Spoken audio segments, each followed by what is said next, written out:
a reçu pas mal de questions pendant vos interventions respectives. Je vais essayer de synthétiser les enjeux qui ont été soulevés. Je vais peut-être commencer par une question à Julie dans l'ordre des interventions. On a eu des questions sur la posture de l'innovation, des questions qui nous disaient un petit peu, bon, tout ça, ça marche bien si on a des gens qui sont dans la bonne posture, à l'écoute, qui sont dans cette fameuse exigence empathique, mais ce n'est pas toujours le cas. Donc, est-ce qu'on peut se former à avoir la bonne posture pour pouvoir innover d'un point de vue vraiment humain et relationnel? Et puis, on a une autre question aussi par rapport à votre intervention, Julie, sur le contexte Covid. Est-ce que vous avez été sollicité pour accompagner des agents ou pour accompagner des méthodes managériales ou d'innovation de services publics durant la crise qu'on vient de connaître et qu'on connaît encore? Et derrière, il y a la question des méthodes de travail et des méthodes d'innovation en distanciel en particulier. Ouais. Bon, alors sur le premier point de la formation, oui, on peut se former. Moi, je reste dans l'idée qu'on se forme surtout en pratiquant. C'est-à-dire, quand je vous disais tout à l'heure, on travaille sur la simplification des courriers pour les personnes handicapées. Non seulement on le fait avec les personnes directement concernées, c'est-à-dire celles qui vont recevoir le courrier, mais aussi avec l'intégralité des équipes, c'est-à-dire et tous les agents de la chaîne qui sont concernés par le courrier, en fait, de ceux qui l'envoient. Juste se souvenir qu'on envoie des courriers et qu'il y a quelqu'un qui les reçoit, des fois, c'est une innovation folle. Donc d'avoir un peu cette… il y a que dans l'innovation, on manipule beaucoup de choses qui peuvent être très perchées pour les gens, où ils ne reçoivent pas les éléments. Souvent, les gens nous disent, vous avez un jargon qui est incompréhensible, la moitié du temps, vous parlez en anglais, alors la dame des serious games doit être bien dedans aussi, et en gros, tout ça, ça met à distance. Et finalement, ce qui va réduire la distance, qui va permettre d'aller comprendre ces questions de posture, d'empathie, c'est de pratiquer. Donc voilà, pour moi, la meilleure formation, c'est d'embarquer les collègues, d'embarquer les acteurs dans de la mise en pratique des sujets dont on parle. Donc, alors après, ça y est, j'ai zagué les autres questions. On était sur le contexte Covid en particulier et Ouais. sur l'adaptation des outils d'innovation à ce contexte et en particulier la question du Ouais, ouais. distanciel. Ok. Alors, sur le contexte, on n'a pas été mobilisé en tant que lab sur la période de gestion de crise. Donc, on l'a partagé, hein, il y a une communauté des labs d'innovation territoriale, on a partagé, à part ceux qui étaient vraiment numériques, les autres ont été un peu abandonnés. Voilà, il y avait des choses sérieuses à faire, donc ce n'était pas nécessairement les labs qui étaient mobilisés, ce qui interroge aussi sur la réalité de la perception de l'innovation et des labs. Parce que ça reste des choses sérieuses, c'est pas parce qu'on les fait de manière ludique et avec le sourire qu'on ne traite pas de sujets sérieux. On a travaillé, nous, pendant cette période-là, justement, à faire une offre en travaillant avec les autres labs d'innovation au niveau national, à faire une offre, de dire voilà à quoi ça pourrait servir. Donc, nous, on a travaillé très concrètement sur des chroniques d'étonnement. On a mis en place des chroniques d'étonnement où on appelait toutes les semaines 120 personnes pour leur poser les mêmes questions semaine après semaine du confinement pour voir comment on pouvait apprendre de la crise, en fait. À la fois sur les bricolages, les choses qui étaient mises en place, mais aussi ce que les gens considéraient comme essentiel, les ajustements, les adaptations qu'ils avaient mis en place spontanément, en dehors de toutes les procédures, en dehors de toutes les routines, justement ce qui avait été utile finalement. Donc voilà, on a travaillé beaucoup sur cette captation des signaux faibles et des trucs et astuces finalement mis en place pendant la crise et d'en apprendre quelque chose. Donc ça a été utilisé, ça a été intégré dans le process du plan de relance de l'activité du département, justement pour concevoir une relance en apprenant de ça. Ensuite, sur une reprise. Ensuite, sur la question des outils, On a donc notamment mobilisé, on a mis en place, on anime nous tout un écosystème territorial de personnes engagées dans l'innovation et dans les transitions, tout type d'acteurs confondus. Et on s'est posé vraiment la question de comment on faisait avec les contraintes Covid finalement pour garder cette dynamique interacteur et d'écosystème et ce temps utile de synchronisation, de se dire où est-ce qu'on en est en fait et qu'est-ce que cette crise réinitialise de nos stratégies, de nos pratiques, de nos modes de coopération, etc. Et donc là, on s'est inspiré de Patrick Vivray et toute la communauté de l'archipel citoyen pour concevoir des événements qui soient en archipel, sans renoncer au présentiel, c'est-à-dire des petits groupes réunis un peu partout sur le territoire, connectés par de la visio et par des temps communs de plénière où chacun partage, et avec des éléments d'intelligence collective à la fois in situ et ensuite aussi partagés pour la capitalisation, etc. On a testé avec la base pour justement le programme aussi le panachage d'outils. Donc, on a parlé de Klaxoon, on a aussi Opin, on a aussi, voilà, on a testé plein de panachages possibles avec du webinaire, des outils collaboratifs en ligne, Mural, etc. C'est bien. C'est-à-dire qu'aujourd'hui, moi, je sais on sait faire. Hier, avec Riposte Créative, on a testé le forum ouvert en distanciel, hein, ce qui est quand même quelque chose, c'est bien. Très concrètement, dans la durée, moi, ça tiendra pas. Ça tiendra pas parce que on a aussi tout un tas de, il y a de la finesse dans la co-construction qu'on perd par le distanciel. Donc voilà, il y a des choses qu'on peut faire avec le distanciel. Il y en a d'autres, je vois mal qu'on puisse renoncer à l'intelligence collective en vrai collectif pour pouvoir innover et surtout pour aller sur des choses qui permettent des transformations. Voilà, on peut se faire du benchmark, on peut se faire du brainstorm à distance, c'est sympa, mais vraiment s'engager dans les choses, il y a aussi quelque chose c'était les 3H, hein, il y a aussi quelque chose qui embarque dans la réalité de ce que nous sommes comme êtres humains physiques qu'on ne retrouve pas avec les outils du distanciel, à mon Merci sens. beaucoup, Julie. Et puis effectivement, oui, c'est d'autant plus vrai que souvent dans ce genre de démarche, on cherche à associer des personnes qui ne se connaissent pas nécessairement. Donc il y a aussi cette dimension humaine d'apprendre à se connaître les uns les autres Oui. pour pouvoir travailler. Donc effectivement, toutes les phases de l'innovation ne se prêtent pas forcément au distanciel, même si partiellement, on peut Bien essayer de sûr. De trouver des solutions. toute façon, on n'a pas le choix. Oui, oui, en ce moment, effectivement. Mariam, de votre côté, on avait plusieurs questions qui sont arrivées. Donc là aussi, je vais essayer de faire d'une pierre deux coups. Il y a des questions pour aller un petit peu plus loin sur des exemples concrets et notamment par rapport à vos travaux. Je crois que vous aviez évoqué des travaux sur l'emploi des personnes handicapées ou la vaccination. Et puis, les autres questions qui se posent sont des questions plutôt méthodologiques sur l'approche comportementale et donc éthique aussi, avec cette fameuse question que vous entendez souvent de la manipulation des personnes ou de la manipulation des choix des personnes, puisque dans l'approche comportementale, on étudie les comportements spontanés des personnes et on essaie potentiellement de faire changer ces comportements. Et derrière cette question éthique, il y a peut-être même tout simplement celle de l'efficacité des approches comportementales, puisque par définition, dans ces approches-là, l'on est sur un comportement qui a été modifié de manière non consciente, ce qui veut dire qu'on n'est pas forcément dans de la pédagogie au sens traditionnel. On ne dit pas il faudrait faire ceci, mais on le fait faire. Donc là aussi, ça pose des questions non seulement d'éthique, mais aussi voilà, d'efficacité, puisque peut-être que la personne qui a eu tel comportement n'a pas appris de son changement de comportement.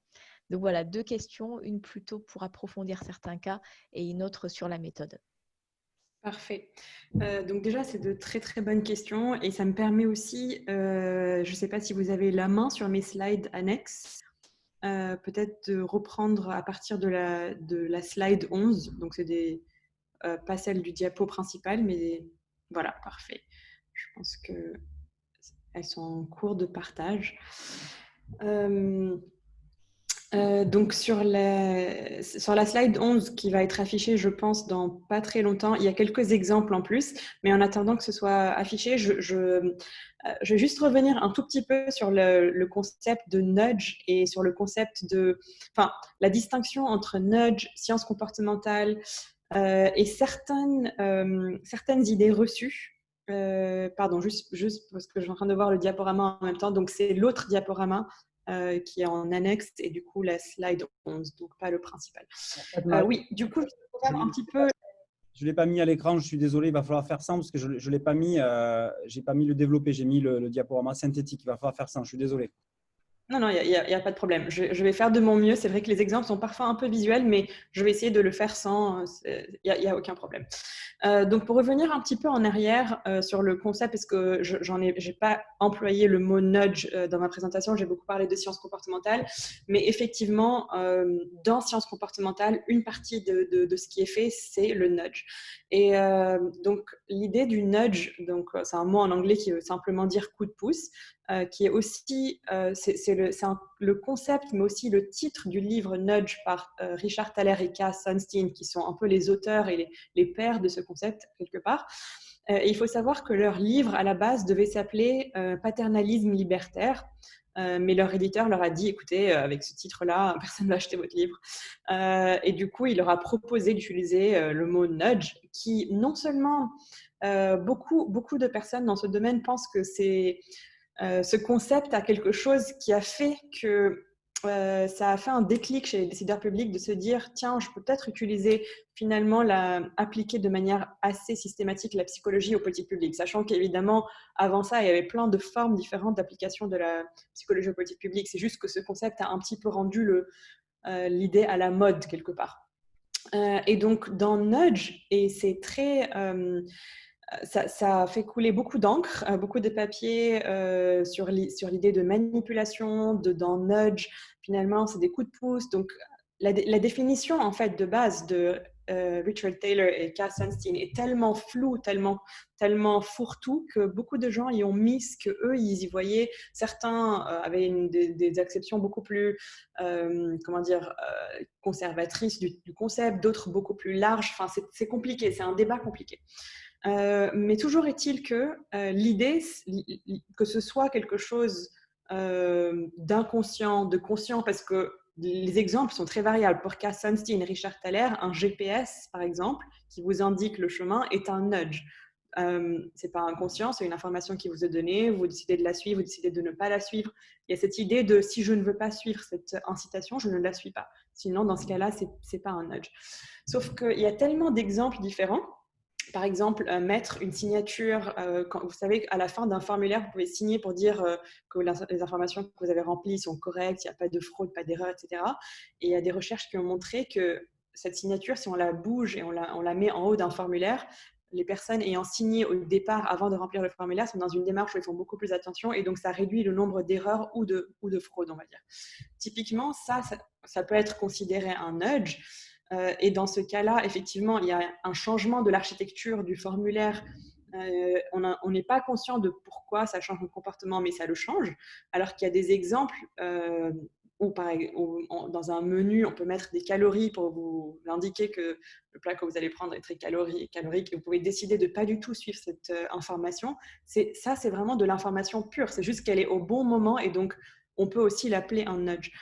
Et en fait, ce que j'essaie de dire par là, c'est que les exemples de ce qu'on peut considérer un nudge sont tellement différents, tellement variés, que la slide que vous allez essayer de l'imaginer vu qu'on ne l'a pas sous les yeux, que je voulais essayer de vous montrer, c'est que si on trace un continuum, donc deux axes X et Y qui se croisent, une qui va une information très inconsciente à une information très consciente versus quelque chose qui est transparent et visible comparé à quelque chose qui est totalement invisible, on a des nudges, entre guillemets, qui sont dans chacune des catégories. Donc, très transparent, très visible. Par exemple, les informations dans un menu sur les calories, je le vois, c'est transparent, ça ne joue pas sur mon inconscient, c'est une décision vraiment explicite de me dire je le prends pas ce burger.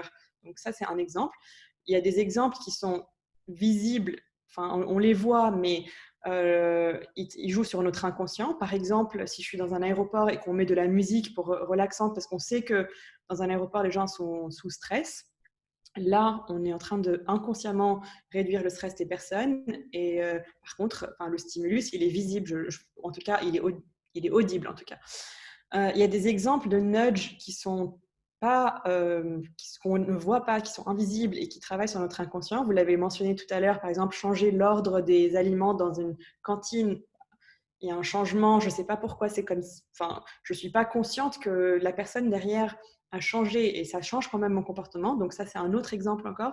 Et il y a des exemples où là, on est dans l'ordre plutôt de la manipulation.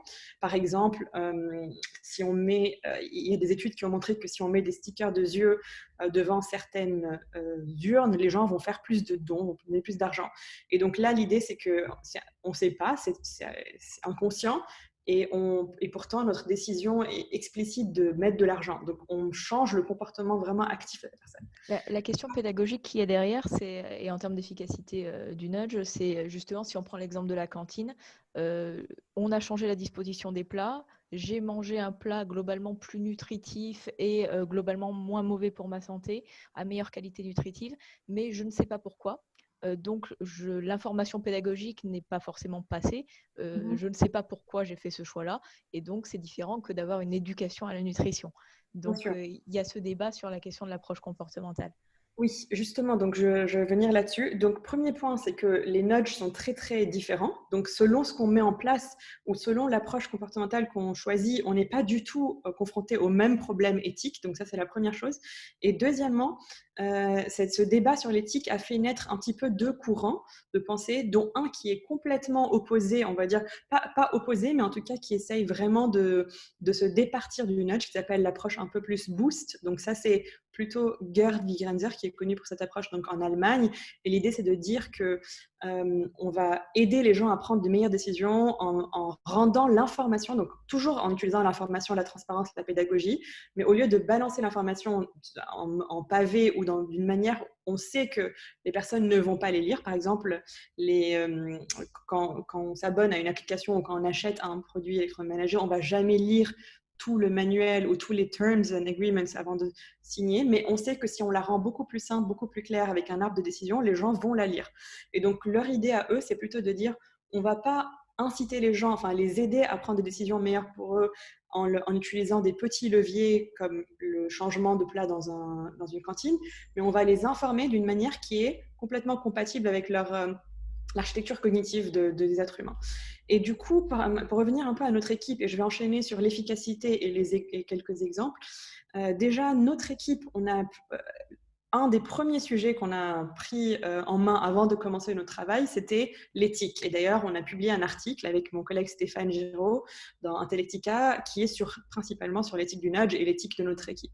Et pour ne pas être confronté à ce problème éthique qui est problématique, on a mis plusieurs filtres. Premier filtre, dans la sélection de nos sujets, choisir des sujets sur lesquels il n'y a pas de débat éthique très très fort. Par exemple, l'environnement, l'emploi, la santé. Si on compare, je vais prendre l'extrême. Par exemple, si on travaille sur les dons d'organes ou l'euthanasie, on est là vraiment sur des sujets complètement éthiquement, il y a des débats dessus. Et si on se dit, bon, on va inciter les gens à ne pas jeter leurs produits électroniques, là, il y a moins de débats. Et d'ailleurs, la totalité de nos projets accompagnent des lois. C'est-à-dire que les lois sont soit déjà mises en place, mais elles ne sont pas pleinement efficaces, soit elles vont être mises en place imminemment sous peu. Donc, par exemple, sur la réparabilité, il y a une loi qui va sortir qui va être d'afficher des étiquettes sur la réparabilité des produits très bientôt. On a travaillé sur comment est-ce que cette information peut être la plus claire et comment faire pour que les gens la prennent le plus en compte. Donc, premier filtre, c'est choisir des sujets sur lesquels il n'y a pas de débat. Deuxième filtre, s'assurer et ça, c'est une condition vraiment sine qua non, sans laquelle on n'accompagne pas des projets, de publier de manière transparente les résultats. Donc, on a une approche où quoi que ce soit le résultat de notre approche, toute la méthodologie et ces résultats sont publiés sur notre portail, donc il n'y a pas d'informations cachées. Et troisièmement, dans le choix des interventions, s'assurer qu'on est dans cette catégorie donc transparent et visible, c'est-à-dire les solutions qu'on met en place vont jamais être, pour l'instant, n'ont jamais été en tout cas, de l'ordre de on change l'ordre, on met une musique, une odeur, j'en sais rien. C'est toujours de l'information beaucoup plus claire, beaucoup plus lisible et beaucoup plus personnalisée, par exemple. Et donc, pour finir avec les exemples, désolée, je prends un peu de temps, mais pour terminer sur les exemples, donc, je vais vous donner 2 exemples de projets on en a 3 ou 4 qui sont, enfin 3 terminés, 4 le 4e en cours. Je vais vous donner juste quelques exemples de choses qu'on a mises en place pour que vous voyez de quel ordre d'information c'est, et très rapidement parler de la vaccination et de l'emploi des personnes en situation de handicap. Donc les projets qui sont terminés pour l'instant sont, comme je disais, un projet sur l'affichage de l'indice de réparabilité des produits, des ordinateurs d'ailleurs, produits électroniques. Et donc sur ce projet, on a vraiment travaillé sur comment est-ce qu'on peut rendre cet indice, parce que quand on commence sur un projet comme ça, on est sur des milliards de possibilités du logo, de l'information A, B, C, comme le Nutri-Score, enfin, tout est possible. Et donc, pour nous, c'était essayer de voir comment est-ce qu'on peut faire un indice qui soit le plus clair possible, rapidement compréhensible par les usagers et surtout qui soit pris en compte dans leur décision d'achat. C'est-à-dire que les personnes, quand ils le voient, ne fassent pas abstraction de cette information. Que les personnes se disent, oui, moi, je vais acheter un produit qui est plus réparable. Et donc, on a fait plusieurs tests en ligne, dans un environnement virtuel, mais aussi en magasin, Fnac, Darty, pour voir si ça avait vraiment un impact sur la décision des acheteurs, des consommateurs. Et donc, le résultat est extrêmement intéressant. Pour faire un teaser et vous inciter à venir à notre webinaire, donc les résultats seront diffusés le 29 septembre pendant notre webinaire, et c'est justement une information très visible et très claire qui a été designée par notre équipe. Un autre projet qu'on a terminé, c'est sur la pollution de l'air intérieur. Donc des volontaires, des personnes qui étaient volontaires et qui avaient envie de participer à notre étude ont été munis de capteurs de pollution d'air intérieur et ont fait partie d'une expérimentation pendant plusieurs mois pour recevoir des informations personnalisées sur le niveau de pollution chez eux. Donc, on a eu différents groupes, où certains ont reçu des informations génériques sur la pollution de l'air et d'autres leur propre taux et variation de CO2. Et donc, c'était essayer de comprendre, est-ce que plus l'info est personnalisée, plus elle change les comportements, avec aussi des résultats extrêmement intéressants. Je termine très vite. Sur la vaccination, c'est un projet qui vient de démarrer. Donc, c'est sur la vaccination des soignants dans les EHPAD, essayer de comprendre qu'est-ce qui peut aider à faire en sorte que les soignants se vaccinent. On est au tout début, donc je n'ai pas de résultats encore à raconter. Par contre, les études qui ont été déjà faites sur ce sujet montrent que quand on rentre de manière très précise dans la programmation d'une date de vaccination, c'est-à-dire moi, je donne une carte à quelqu'un qui dit « je vais me faire vacciner le mercredi 12 à telle heure et tel endroit », les personnes ont beaucoup plus de chances de se faire vacciner. Donc, c'est des pistes qui existent, mais ce n'est pas certain qu'on va faire exactement la même chose. Et du coup, comme je dois finir, parce que pour laisser aux autres, sur le handicap, donc c'est aussi un projet qui est en cours et on va travailler sur comment rendre beaucoup plus claires les offres qui sont visées pour les personnes en situation de handicap. Donc, c'est une histoire de science et d'information. Je m'arrête ici, mais... Merci beaucoup, Mariam. C'est vrai que c'est passionnant. Il y a plein d'exemples possibles et la créativité est assez limitée en matière d'approche comportementale, justement. Donc, ça montre bien qu'on peut faire tout un tas de choses. Et puis, on voit que c'est facilement applicable au service public pour peu qu'on y dédie un peu de temps et puis qu'on respecte effectivement une certaine méthodologie. Je ne vois plus Anne-Laure, j'espère qu'elle est encore là. J'avais une question pour elle. On a eu des questions qui ont été posées durant les interventions sur le rôle de l'intuition et de l'improvisation dans l'innovation. C'est vrai que depuis tout à l'heure, on parle technique, on parle outils, on parle méthode, et l'innovation, la créativité dans l'esprit de tout un chacun, c'est aussi beaucoup cet effet eureka avec l'idée qui arrive comme ça d'un coup. Donc la question, alors, ça serait comment est-ce qu'on concilie une méthode, des temps dédiés à la créativité, est-ce qu'on peut et ce côté spontané, est-ce qu'on peut faire de la créativité sur commande d'une certaine manière? Et puis, la deuxième question, c'était plutôt sur la méthode appliquée à Caluire. On voit qu'il y a un portage fort, on voit qu'il y a tout plein d'ateliers. Est-ce que vous avez été formé au niveau de la DG pour ça? Est-ce que vous vous êtes laissé la possibilité de, voilà, là aussi, peut-être pas être dans la bonne méthode ou dans le bon format tout de suite, et que vous vous êtes laissé aussi la possibilité de monter en compétences au fur et à mesure? Donc voilà, c'est ces deux volets-là, la spontanéité de la créativité et puis plus particulièrement sur Caluire, la méthode. Oui, merci Harmonie, je suis toujours là. Alors sur la spontanéité de la créativité, moi j'ai envie de dire que oui, c'est possible parce que si on est dans ce que j'ai essayé de montrer tout à l'heure, c'est que on est dans une logique de transformation de l'organisation et de transformation des méthodes de travail qui s'inscrit vraiment dans la durée et qui est portée qui est incarnée par l'ensemble des cadres. Ça rejoint aussi, c'est vrai que je l'avais mise en exemple, mais j'en ai pas parlé, la charte managériale dans laquelle on a identifié des valeurs managériales, dont l'intelligence collective, ce qui peut être, qui est moins, on va dire, fréquent que confiance, responsabilité ou solidarité qu'on a mis également. Donc, je pense que ça va pas intervenir tout de suite, ça peut ne pas être spontané parce qu'on a, et on l'a dit aussi, des personnes qui vont être plus enclines à travailler de la sorte et d'autres qui vont s'en sentir particulièrement éloignées, soit parce qu'elles n'ont pas envie, soit parce qu'elles ne s'en sentent pas capables, soit parce qu'elles pensent que ça ne produira rien. Donc, je pense que c'est quelque chose qui se travaille sur le long terme et qui est possible à partir du moment où c'est une méthode de travail qui, en fait, a montré un peu son efficacité et qui est vraiment inscrite dans la manière dont on travaille sur, en l'occurrence, nous, notre collectivité.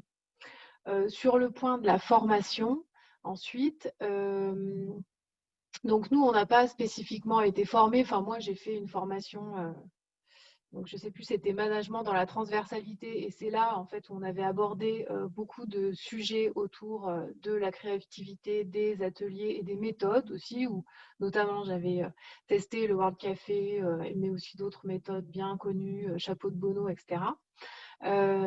Par contre, on n'a pas formé l'ensemble de la DG ni des cadres. En revanche, on a expérimenté à chaque fois ensuite qu'on s'est réunis, donc notamment une fois par an, on fait un séminaire lié à un colloque qu'on anime par ailleurs et qui est ouvert aux usagers qui s'appelle les entretiens Caluire et Cuire Jean Moulin. Il y a une journée en intra où on a 100 managers qui sont présents, donc de la direction générale jusqu'au chef d'équipe Espace Vert. Et là, on travaille une thématique et on se met en mode créativité, atelier, design. Donc, c'est là où on apprend à se servir de ces différentes pratiques aussi. Et puis, on va utiliser en interne les trucs dans donc, ce projet qui a été primé par le Lab dans Harmonie, comme Harmonie l'a rappelé, pour former en intra une promotion de managers qui seront formés à la facilitation. L'objectif, c'est d'en faire des ambassadeurs de ces méthodes pour qu'ils puissent les mettre en pratique dans leurs équipes, que ce soit des équipes parce qu'ils sont en management hiérarchique, mais que ce soit aussi des équipes projets parce qu'on va cibler aussi des chargés de mission qui sont en management transversal, pour mettre en application ces méthodes, donner à voir ce que ça produit et diffuser et être un peu les ambassadeurs de ces méthodes au sein de la collectivité. L'idée étant de former chaque année des nouveaux managers à ces pratiques. Donc, c'est aussi la formation par la pratique, beaucoup. Merci beaucoup, Anne-Laure. On va terminer sur les questions de gamification et de Serious Games. On a eu pas mal de questions là aussi là-dessus, notamment sur l'usage possible en termes de politique publique de ces outils-là. Il y avait des questions autour de la vulgarisation des enjeux de politique publique, notamment. Est-ce qu'on peut imaginer avoir des serious games qui permettraient à des usagers de mieux comprendre comment on construit une politique publique, comment on fait des arbitrages de politique publique et du coup essayer de faire comprendre la complexité de la décision publique locale et par le même temps lutter contre le fonctionnaire bashing, etc., montrer ce que c'est que les rouages d'une collectivité et que tout n'est pas si simple.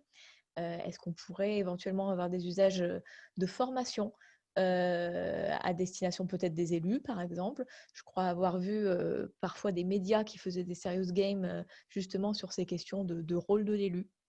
Donc, on sait que ça existe. Est-ce que ça serait intéressant à développer en collectivité, à votre avis, Cathy?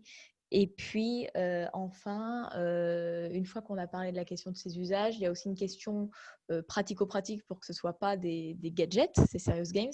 C'est est-ce qu'on apprend mieux en jouant? Est-ce qu'on apprend mieux avec ces serious games qu'avec de la pédagogie classique, on va dire? Là, si vous avez des éléments de réponse, on est également preneur. Cathy, je vous laisse la parole.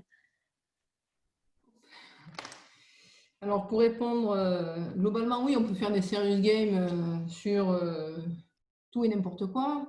Mais l'essentiel, c'est de savoir, c'est d'arriver à bien cerner l'objectif en fait, pour lequel on fait le jeu sérieux.